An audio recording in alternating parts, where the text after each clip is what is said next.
Bonsoir, bonsoir, bonjour, c'est Congo News 24.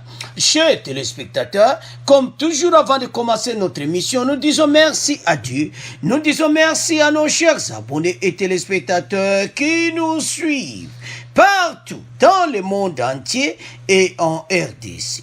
Chers téléspectateurs, soyez les bienvenus dans notre émission. Oyo, to analysaka, ensemble bande konanga, la situation politique dans Mboka Nabiso. À la une, chers téléspectateurs, point zébélé na premier point, on va commencer cette émission avec message à l'Américain. Après, il y a mon président de la République Biden, message où t'es pas Peter Pam. Ndeni majorité changée, na kota fachi. Et puis on va parler de l'interview à Kalumbu sur Katumbi et Bemba, et puis motion contre Ilunga mardi ba invité na Assemblée nationale. Et ça somme bande konanga, alors qui sera Premier ministre? Tout qu'on développe ensemble. Deuxième point, chers téléspectateurs, majorité a pu perdre nyonso do batu nyonso basili na bango. Tozo yebati. C'est samedi. 42 députés nationaux PPRD adhèrent à l'Union sacrée. Bande konanga samedi uyo 42 basadere boko yoka bande konanga somo.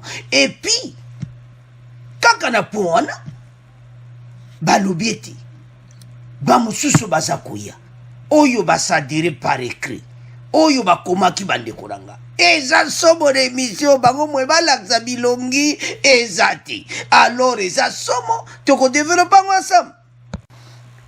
Alors, chers téléspectateurs, bande konanga, chers internautes, tous à la connecter. Émission na bise bandi. Premier point bande konanga, toko diviser ngo na 3 parties. Toko banana na motion ya Ilunga. Et puis, qui sera? Après, on a nana cause la Premier ministre. Après, message à l'Américain, Isaac Kouya. Après, il y a mon président de la République, Joe Biden, et comme tout, il y a Peter Femme. Donc, Bazaka continue un message. Pour que l'accès soutien à Bango et pas Fachi. Alors, motion Ilunga, mardi à l'Assemblée nationale. Qu'est-ce qui va se passer?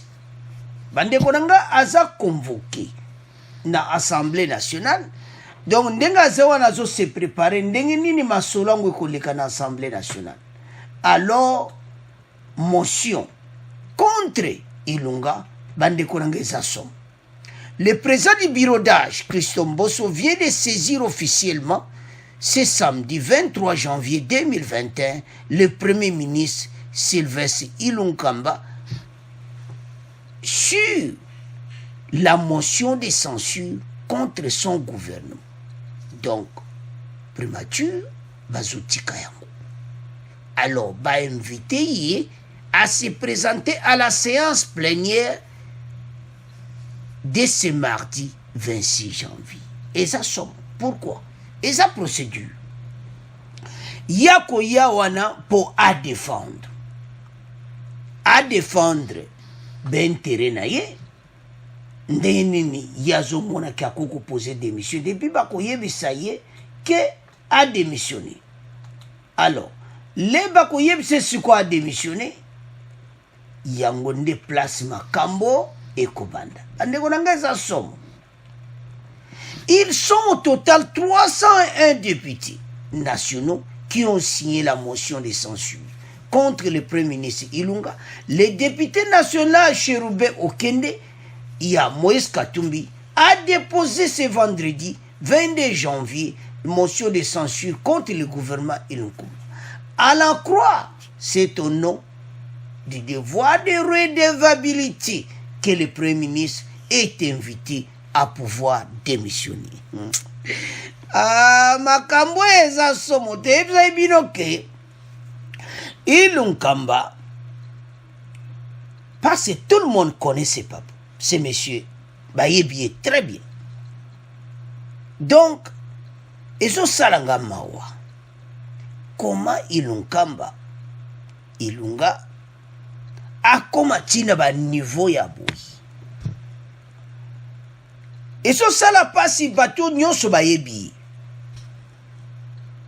Et ça l'axe clairement FCC PPRD qui place il fallait pas yazala.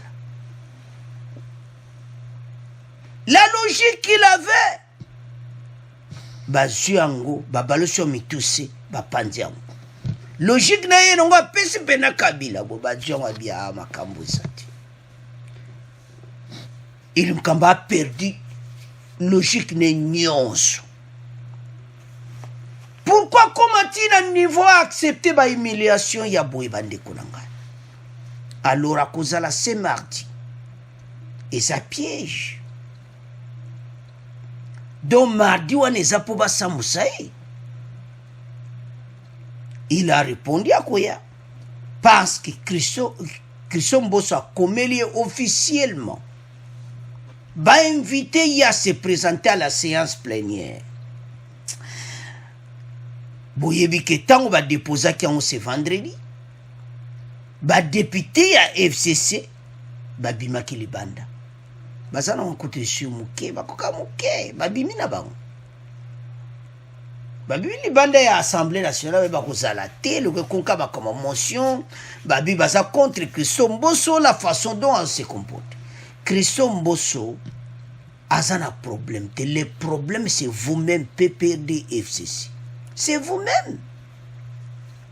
T'as un niveau beaucoup. Il l'ungaza mutumombele déjà avec honneur a pesi démission a quitté.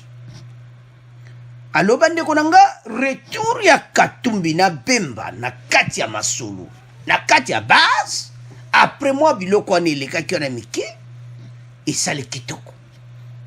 Et pesi peno kaka Masolo kitoko.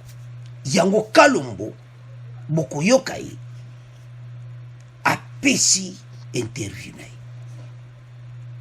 Katumbi et Bemba bazongi na kati. La présence de Katumbi et Bemba est l'axe fin complètement ya Kabila. Bandeko bango bazalaki négligé. Na gouvernement oyo ba rien pendant 18 ans. Oyo c'est opportunité pour na bango. Bakoko raté yango te. Soto taliba makelelo eleki mikolo oyo. Katumbi atali Bemba. Bemba atali Katumbi. Balobi te mon cher. Tala. Totikala na inyo sacre. Batie ba point na bon inyo sacre. Yango Francis Kalombo alobi message moko kitoko bandeko nanga. Porte-parole à Moïse Katumbi. Katumbi et Bemba ne peuvent jamais bloquer les projets de l'Union sacrée. Oyo nyonso wanezaka mi pepa politique. Ah, Francis Kalombo. Il va kotika la jamais ko bloquer. Bandeko Katumbi na Bemba nde bazawana malgré oyo wani bimaki bakotika la jamais ko bloquer. Parce que ba député na bango batu batie motion ko vendredi oyo okende akepende apesi yango Ilunga lungu. Alors Ilunga ako quitté mardi nani akozala premier ministre. Ba candidature de Gézali. Donc, et ça somme. Avançons. Francis Kalombo a dit ceci. Katumbi et Bemba ne peuvent jamais bloquer le projet de l'Union sacrée. Ce sont les premiers à y répondre favorablement. Ils ne peuvent jamais bloquer ce projet. Par ce projet, ils ont intérêt yamboka. Concernant les cahiers de charges, les partis ensemble pour la République présentés au président de la République, il indique c'est un cahier de charges normal. yango monike après wana nyonso Katumbi na Bemba bazongi na kati ya masolo très propre to continuer nzela. Francis Kalombo a dit ceci: dans chaque rencontre, quand on va avoir une autorité, il faut avoir un cahier de charges. Bande Korangai, sans plus tarder, Toyoka Francis Kalombo sur Katumbi et Bemba, ndenge bazongi na kata masolo, bon to continuer mission na biso. Monsieur Francis Kalombo, bonjour. Bonjour. Il y a eu plusieurs rencontres entre les chefs de l'État, Félix-Antoine Tshisekedi, Jean-Pierre Bemba et Moïse Katumbi. De ces rencontres, plusieurs choses se disent, allant jusqu'à dire que Katumbi et Bemba bloquent le projet Union Sacrée. Qu'en dites-vous? Je pense que Katumbi et Jean-Pierre ne peuvent jamais, en aucun cas, bloquer le projet de l'Union Sacrée. Ils ont été le premier à répondre favorablement et qu'ils ont applaudi l'idée même de créer cette Union Sacrée. Donc ils ne peuvent en aucun cas bloquer. Alors un cahier des charges a été proposé au chef de l'État.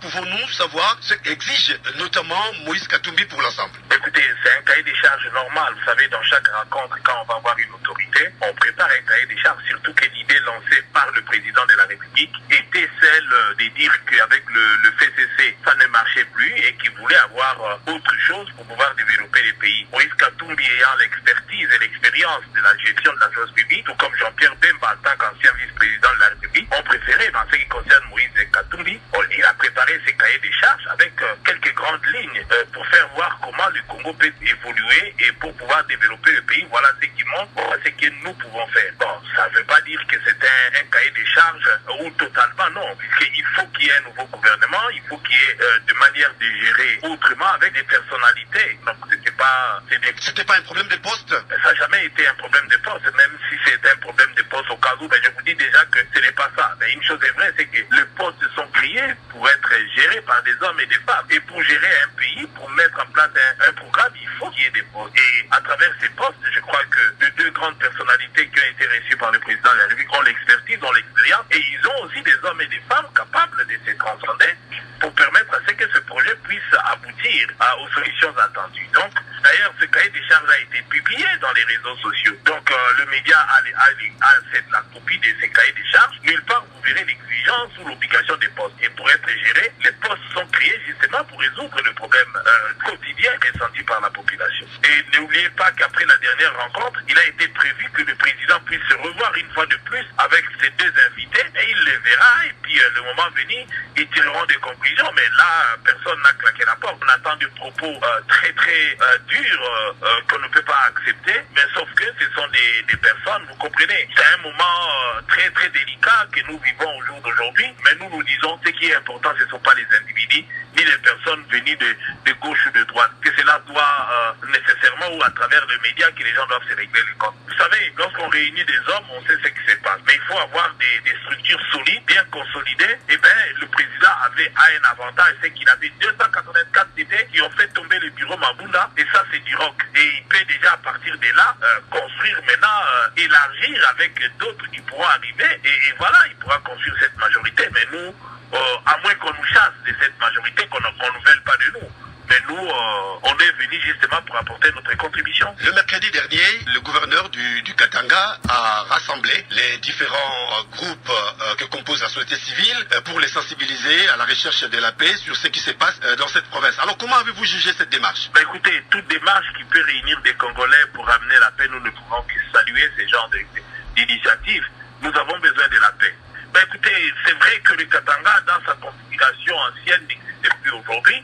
Il y a plusieurs gouverneurs, je demande à ce que les populations là où ils peuvent être, des cultiver là. C'est seulement dans la paix qu'on peut bâtir un beau pays, c'est seulement dans la paix qu'on peut avoir une bonne famille, et seulement dans la paix qu'on peut tout faire, tout avoir. Alors, aller dans les désordres, ça peut pas aller. Ce qu'ils appellent aujourd'hui chasse à l'homme, ça peut pas aller. Nous sommes tous des Congolais, nous avons une nation, et commencer à s'identifier Katangais, Sayen ou Mungala, ça ce n'est pas bon. Nous sommes des Congolais, certes, nous avons plusieurs tribus, mais ces tribus contribuent au développement de la République démocratique du Congo.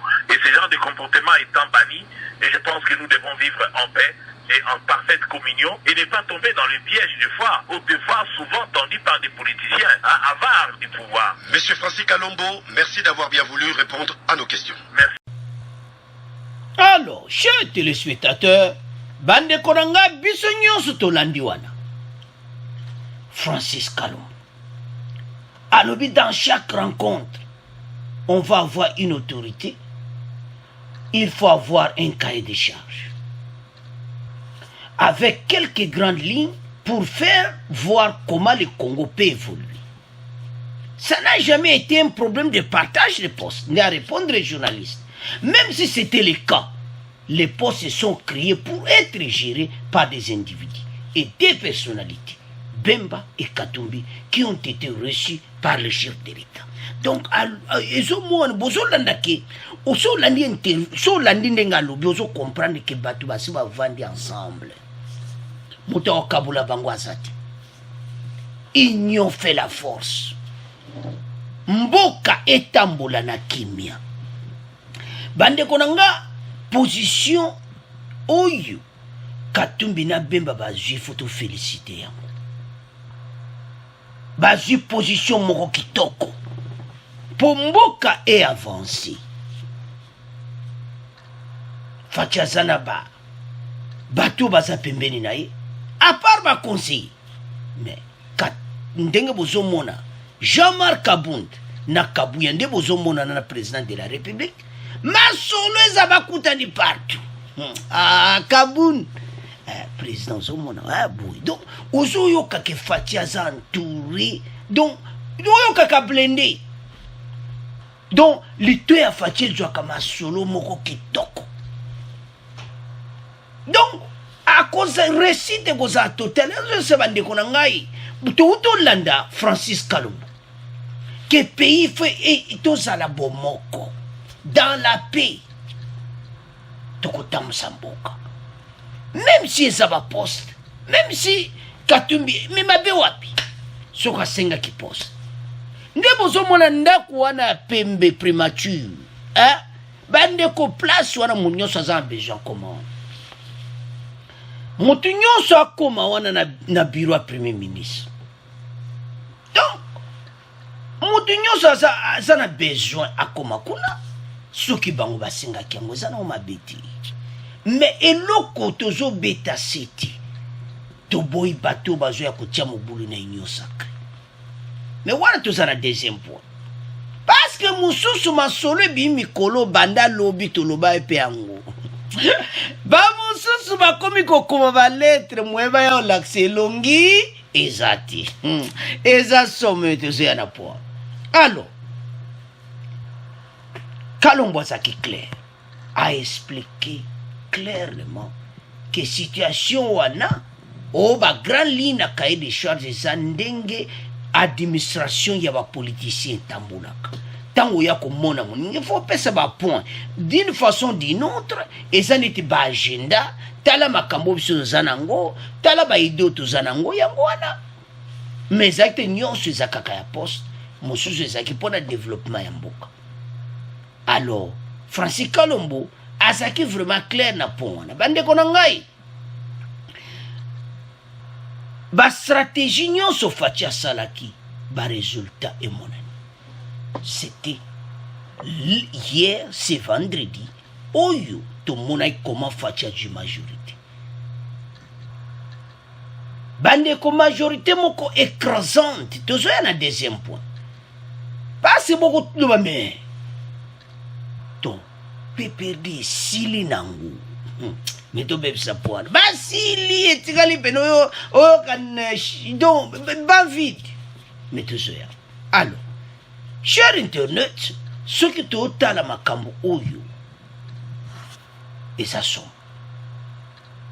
parce que ndenge bandai kaka na discours à Fachi mois d'octobre, novembre, décembre et janvier masole fandi ils ont montré clairement comment le président de la République a travaillé pour l'intérêt en Mboka.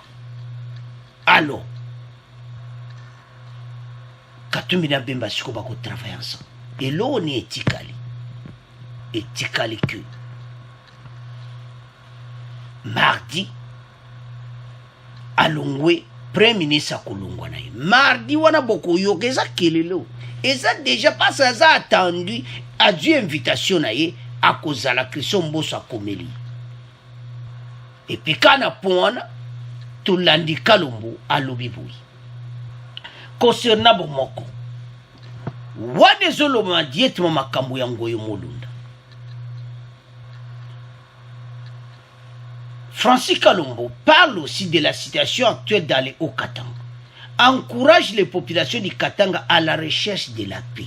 Bandeko sans paix, tokotamu samboko biente.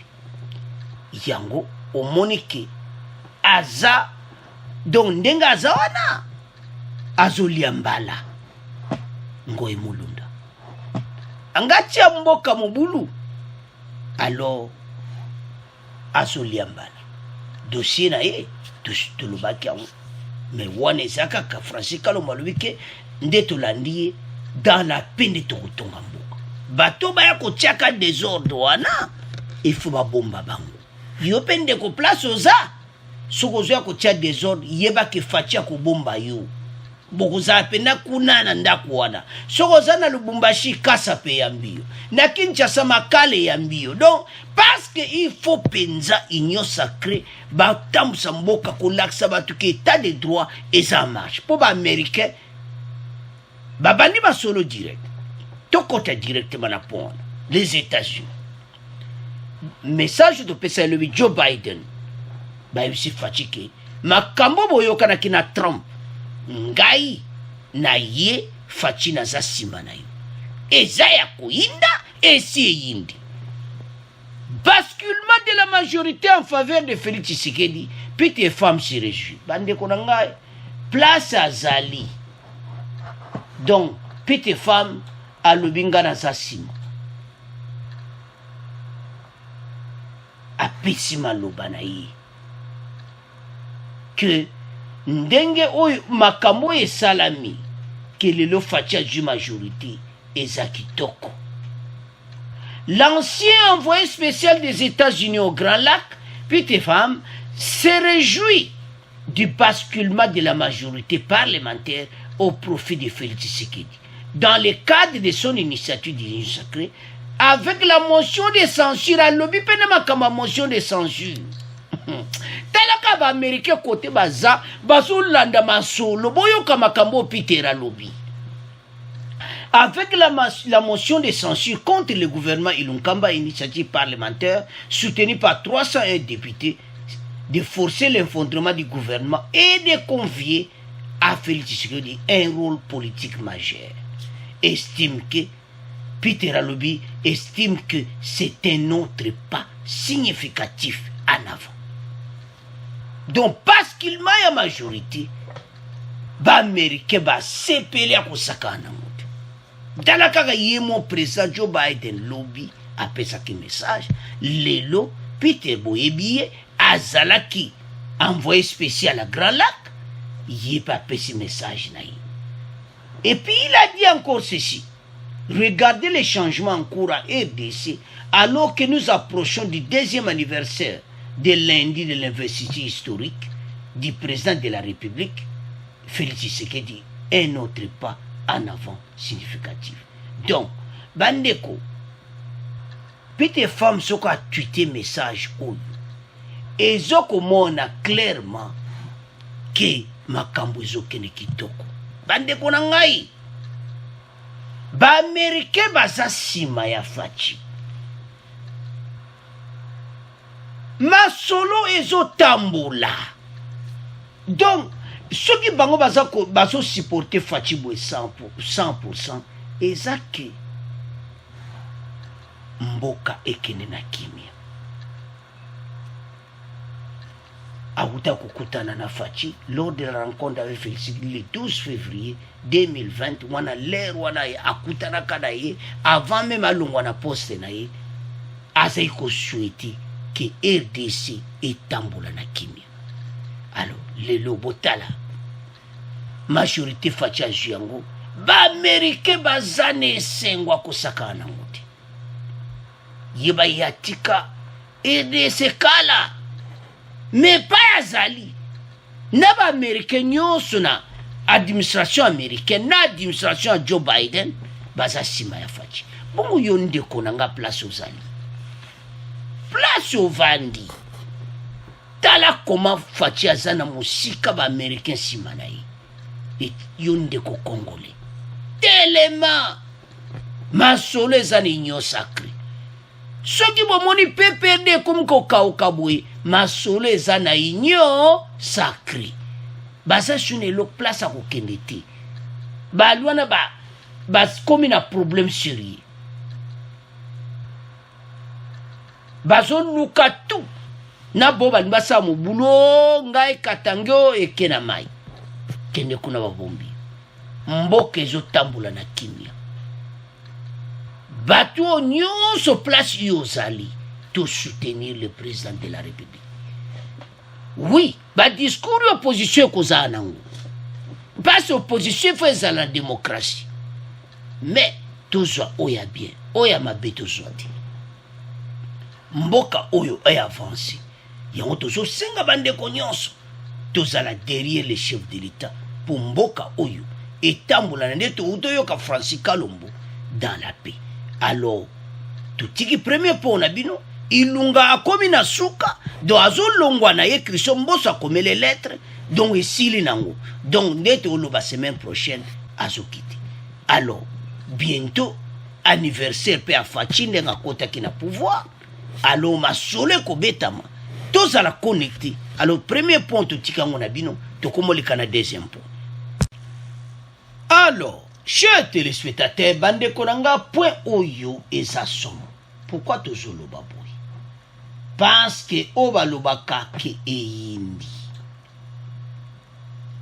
PPRD eza kokauka tozoyeba te soki bakokende wapi baza pende akokauka bandeko nanga 42 députés nationaux baye lelo samedi bandeko 617 PPRD so 42 balongwe kaka wana te balobi ke mosusu pe baza na nzela baza na nzela ndeni mais bango dia bakoma balettre po bango mwe balakse elongisa te mais wana deuxième partie. Alors 42 députés nationaux du parti du peuple pour la reconstruction et le développement PPRD ont individuellement adhéré à l'union sacrée pour la nation.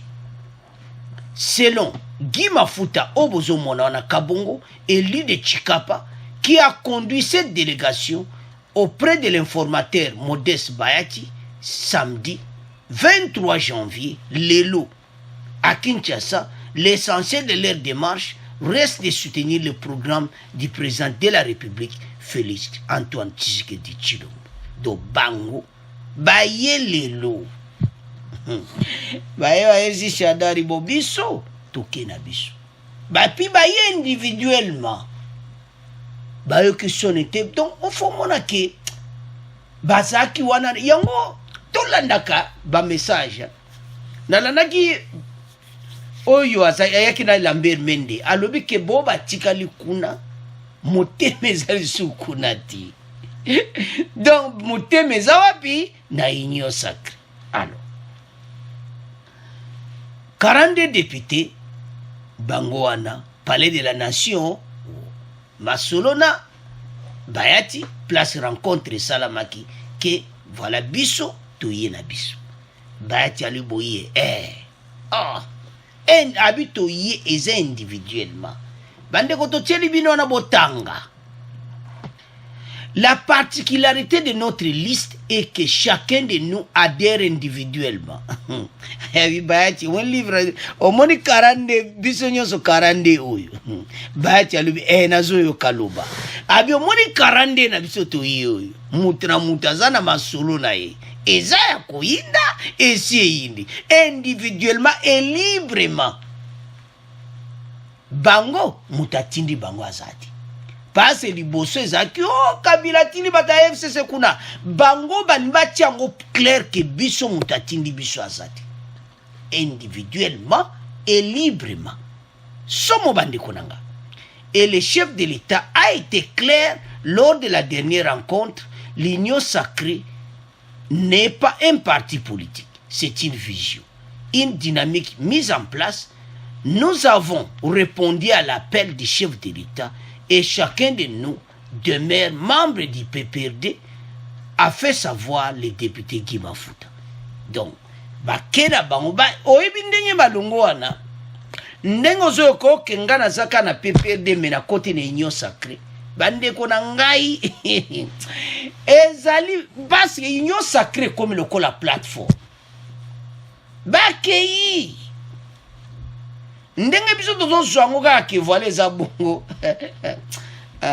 facile grand stratégie bon comprendre ka watu kolo bangote to bomba ezala ngo na cadre masulu donc bango bakena bango babon donde bazana bazana kati ya masulu avançons balobi boy. Il a ajouté que d'autres élus nationaux ont aussi annoncé leur adhésion dans les heures qui viennent. Bamusu basana nzela. Tango basana nzela, bo comprendre ka nzela wana. Nzela wana eza somo, baza wapi bazana nzema. Bazana nzela Guy Mafuta lobi boye, nedo ye boye bayati, parce baye komona pena bayati en personne. Babani ko pesa maloba na bango le babimi na presse. Le règlement intérieur de l'Assemblée nationale est clair. Nul n'a quitté délibérément son parti. De ce point de vue, l'arrêt de la Cour constitutionnelle a été plus explicite. Nous contribuons à l'édifice de l'union sacrée de la nation en soutenant le chef de l'État dans sa vision. J'aime le dire, le seul Congolais qui a proposé un programme à la nation congolaise reste le chef de l'État. Balobi ke banda mokilu e banda. Wana ye député à PPRD wana. Ke banda RDC banda. Fachi mutaza mutaliboso kosala projet. A proposé programme ya la nation congolaise. Moko atia kosala yango te. Biso watutulubi. Alobe sa fachi. Ke abimisa penda projet ke projet eza pona nation congolaise. Programme oyo eza ya biso te. Mais eza ya peuple. Bande konanga eza somo. Donc basadere na union sacrée librement. Donc 40 bapesi pena liste batangi pan 40 les cas 1 2 40 bayeko mwana bayati. C'est samedi 23. Le bayeka ki na Assemblée nationale kwa mbunde beti. Siko jwa bande ko jwa stylo na papier. Lobby bazalaki 301 oyo bayati a confirmaki. Soko sanksi 42 301 plus 42 to komina 343. Ezaya koinda esi eyindi si 343 bazo baksa musu bazana nzela mena kata bato bazana nzela peuple congolais zara kolera batu wana bamona obilongi na banguti.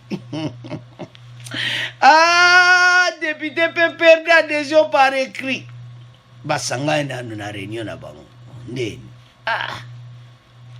yoke tokomba lettre talaka ngai pena bwinga nga pena mutaza pena mokonzi nazalaki pena lera kabila mokonzi bona na kende pena kuna boyo monde tokomaka ba lettre ti tokomaka ba lettre po bilongi na biso peuple congolais bakota na réseaux sociaux bazozela bino te bazwika bafoto wana kambala mo réseaux sociaux donc mikolo pena bazozela bino orge mais bango bakomi ba lettre babona bango bukomonana mais tozoyeba te bokomi ba lettre et après des discussions tout ça badiscute na kabila biso foto kwa ba lettre tokene balo tozo se demander maintenant parce que bande konanga nde bazoloba na ke ona sana kamuta PPRD mena kene union sacrée bande ko zaka ka façon de parler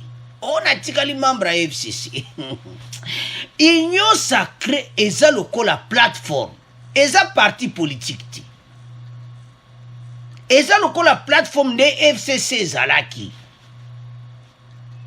parce que adi bozana ba parti na bino boye bosanga na plateforme moko bato wana bakendaki na FCC bazali muta na parti na ye donc ezomona clairement beto ye panzi pe perde nyonso basoyi beso pa kokende ti siko masolo ezalaki bon tokonva lettre bo comprendre kaka shadari penza boye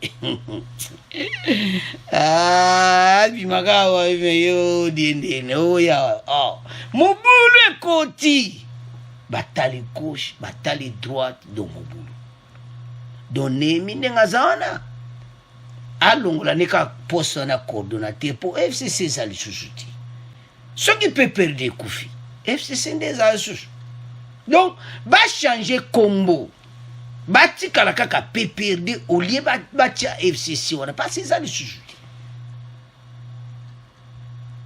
te ekoma nanga bamanevre mo boyeka mpona komaintenir a place alors bandeko na ngai victoire oyo ndenge majorité écrasante oyo ebimi donc pays pene ekomi na plein pouvoir ya kodeside nyonso baza na tozopesa message na bandeko ya union sacré bakongolais baza na besoin ya kowela élection te na 2023 bakongolais baza na besoin ya